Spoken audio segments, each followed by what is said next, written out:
Ce serait quand même très intéressant pour les États-Unis parce que c'est comme ça qu'ils financent leur dette à long terme.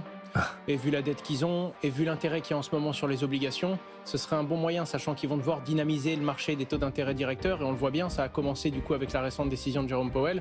Il va falloir à un moment penser à la fois à cette dette, sachant que le dollar pourrait entre guillemets perdre de la valeur de cette baisse des taux.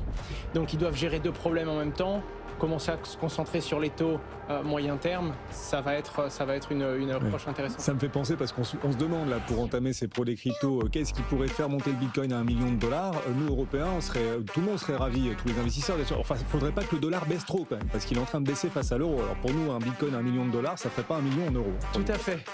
Et c'est vrai qu'on n'a pas tellement abordé ce prisme, mais quand on dit Bitcoin à $1 million, c'est pas seulement la hausse du Bitcoin, c'est aussi la baisse du dollar.